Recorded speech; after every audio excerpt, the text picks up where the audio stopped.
Hey guys, it's Siobhan with To Kitty and Beyond. Welcome back to my channel. Today we're going to be starting the Starseed Origin series. So this is going to be a series of videos talking about starseed origins and how those traits can present within the human incarnation. So it can kind of help you to identify some of those characteristics that you might have from that starseed soul group. That being said, this is by no means an exhaustive list of all of the starseed origins or potentials that are out there. We live in an infinite universe. These are just a few of them that I've experienced working with clients doing Reiki, as well as doing the soul realignment Akashic record readings. So I'm only speaking from my own experience with these starseeds. All right, so I wanted to start off with Pleiadians. First and foremost, because I actually have lived as a Pleiadian. So my starseed origin group is not Pleiadian, but I do have a Pleiadian underlay. So what that means is that I spent quite a bit of time in the Pleiades as a Pleiadian, and my soul has begun to identify a little bit with those characteristics, as well as that soul group. So a lot of the other souls that I work with, my friends and family, they tend to be Pleiadian, although that is by no means necessary. Just because you are surrounded with Pleiadians doesn't mean you are one, but we do tend to kind of travel in groups, so it can be common to see that. So Pleiadians are natural change agents. They come from the Pleiades, which is a star group.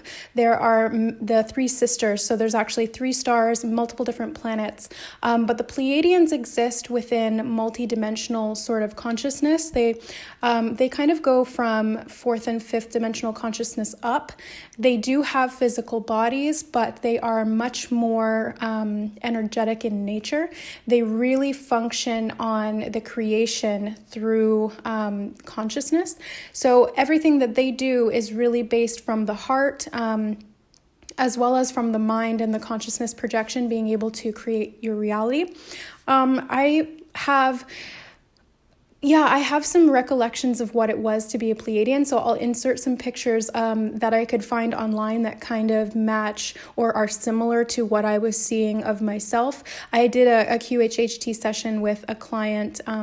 We did a services exchange. I did Reiki and she did QHHT for me, and I saw myself as this Pleiadian, and I saw myself coming from the Pleiades to the Earth realm, and then essentially the spaceship that I had come in was a creation of my mind, and I kind of like warped it down into a shield around my body.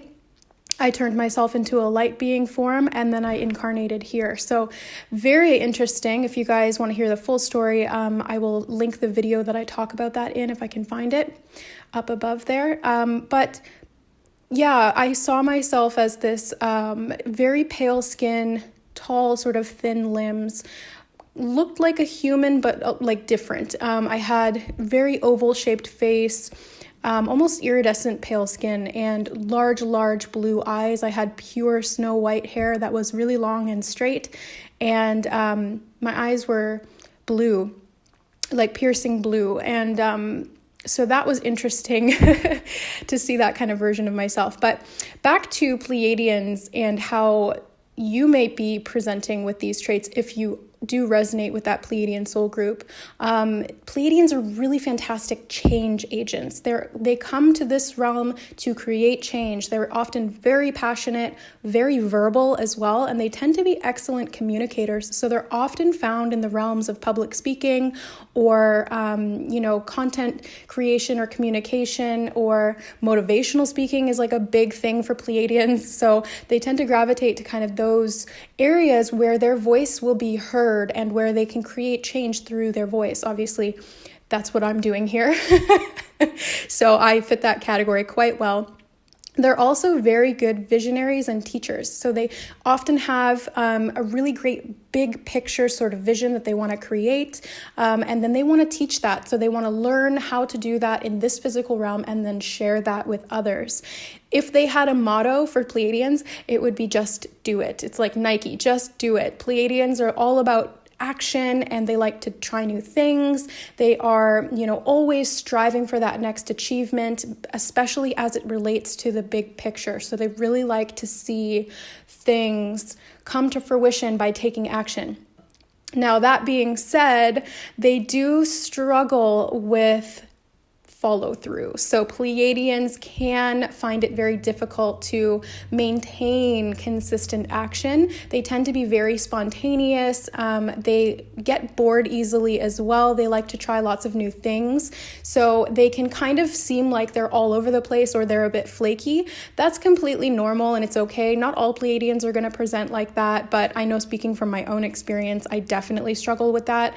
Consistency is not my strong suit, but I'm aware of it and I'm consciously working at it. So it's about, using that why to motivate you to consistently perform those actions that will get that big picture manifested. So Pleiadians, they tend to kind of struggle with this because they come from a realm where consciousness and creation go hand in hand in a much more tangible, quick way than they do here on Earth.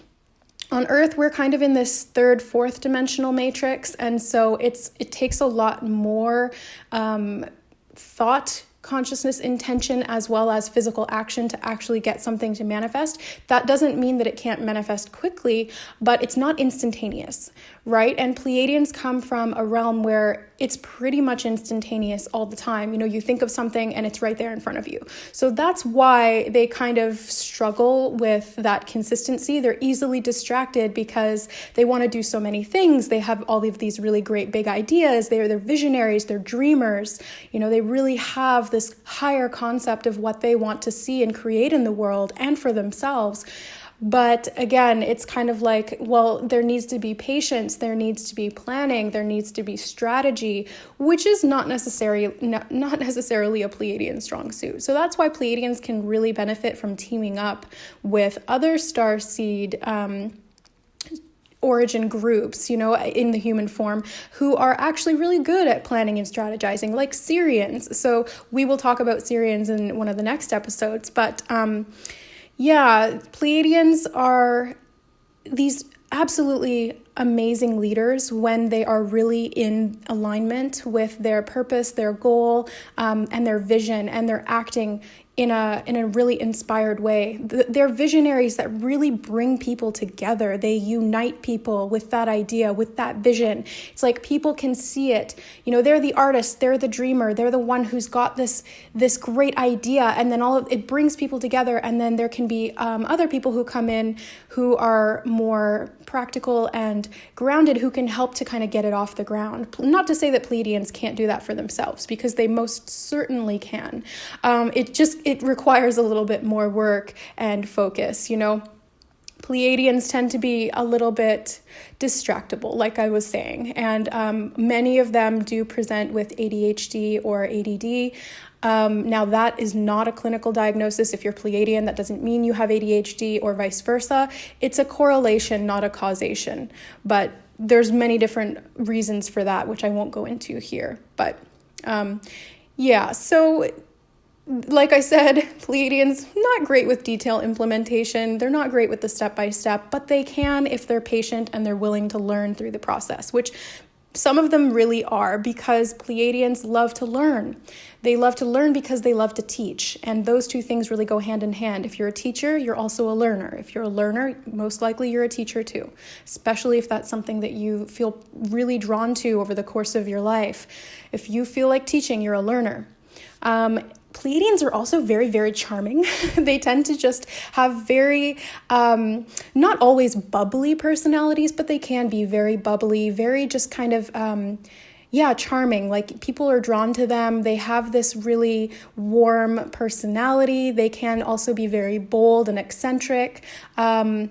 But in a way that's very endearing to people. So when you come across a Pleiadian, you're just kind of drawn to them and you don't know why. You really enjoy their company, or you just really like to listen to them talk, because they tend to just have a really fun way of expressing themselves.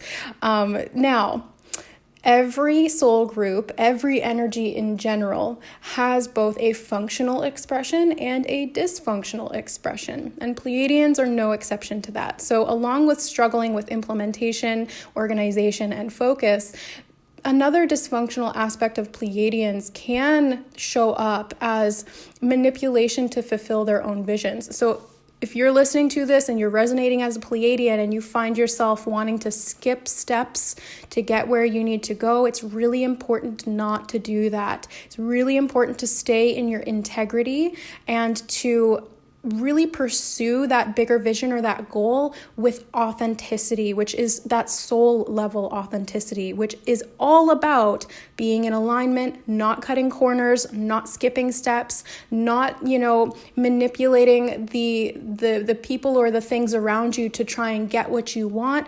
This can happen for Pleiadians, not all the time, but I'd say it's about 50-50. Pleiadians, again, it's because they just really want to get results fast. So it's not that they're doing it with, malevolent intent or anything like that. Although that can happen, right? There's good and bad in everyone. So it depends. But I say, from my own perspective, coming from that lighter side of, really being in alignment and expressing authenticity from that soul level, I say that, everybody has a choice, and what your choice is based on what your soul journey is about. So we don't want to judge anybody for their choices in their soul journey because we don't understand it. So the other aspect of this dysfunctional expression for Pleiadians can be impractical implementation of their ideas and visions. So sometimes they can just, they have this really, really big dream. And like I said, they just don't know quite how to get that off the ground or the steps that need to be taken to get there. So they can be sometimes a little bit impractical about how they're going to do that. Sometimes to the extent that they have this really big idea and it's really not something that can be implemented, or there needs to be, it's like something that needs to be implemented over like 30 years and it's just not practical. And the reason it's not practical is because they think that they can have it done in like a year, which is obviously not going to happen. So it's important for Pleiadians to really take a step back from kind of what they're doing and what they're wanting to do and observe whether they're in alignment or not. So patience is definitely called for. Shadow work can help with this as well, because the more clear you get about what your why is and where there are areas within you that are wounded or blocking that why or distorting that why in any type of way, can help to get really clear on what your vision is and then how to move towards it step by step, learning as you go and embracing the process of being a human. Because yes, you are Pleiadian, but you are a human now, and that is most important. You are here for a reason. You chose to be human, and it's about embracing this human experience. So that's you're going to hear me talk about that a lot in these Starseed Origin series, because it's not so much about where we came from, it's where we are now. And I don't want to distract from the human experience. I'm sharing this stuff so that you guys can understand some of the energetic influences behind your human experience or within your human experience, not so that you can go and say, oh, I wish that I could go back to the Pleiades or to Sirius or wherever, because that's not what you're here for. It should not be a form of spiritual bypassing or escapism. I just want to kind of put that there as a disclaimer. The last dysfunctional aspect of Pleiadians is, like I said earlier, there's sometimes a lack of practical action. So they kind of, they dream really big and then they just don't do anything about it. So if you find yourself in that dysfunctional expression, just be aware of it. That's why I'm sharing this information, so that you guys can see and observe these patterns within yourself if they're presenting, and actually do something about it. Change that behavior, change that pattern, change the action. That's what alignment is all about. I always say the 4 A's, or the pillars of alignment, are awareness, accountability, acceptance, and new action. So that's why I'm sharing this information for you today. If you find yourself in any of those dysfunctional aspects of the Pleiadian soul group, like manipulation, impractical implementation, or no practical action, it can really help to bring that to your awareness, take accountability for it, just say it is what it is, and then be able to get moving forward again. Maybe finding other people who have the same vision as you and want to work together, who can be, very supportive and help to get you organized or motivated, you don't need help with motivation. but to help to express your vision in a way that you are within your authenticity and staying in integrity. That is of utmost importance for all souls, but specifically for Pleiadians. Integrity is number one. So if you find yourself going outside of that alignment or integrity, just kind of try to catch yourself and redirect. All right, guys, so that's it for Pleiadians today. Next up, we will be doing Sirians, then Mintakans, and so on and so forth. So stay tuned for that. Thank you so much for voting for this Starseed Origin series. I'm also going to be doing the 2021 all signs readings, and I've decided to do them in separate videos. So they're about an hour in length each. These are very in-depth readings for all of the signs for what is to come energetically in 2021. So keep an eye out for that. I'm just going to be posting these Starseed Origins, the Starseed Origin videos in the series while I'm filming those 2021 readings. So thank you for your patience and thank you for your support. I love you guys so much. If you guys would like to support the channel in any way, you can always leave a donation. The PayPal link is in the description box below. You can book a reading or a session with me, tarot, Reiki, or Akashic reading, or you can buy the merchandise that I have. I've got all those cute mugs, and I just put out some new t-shirts and sweatshirts as well. Oh, and a pair of sweatpants, which I'm really looking forward to getting for myself. All right, guys, thank you so much. I love you, and we'll see you next time. Bye.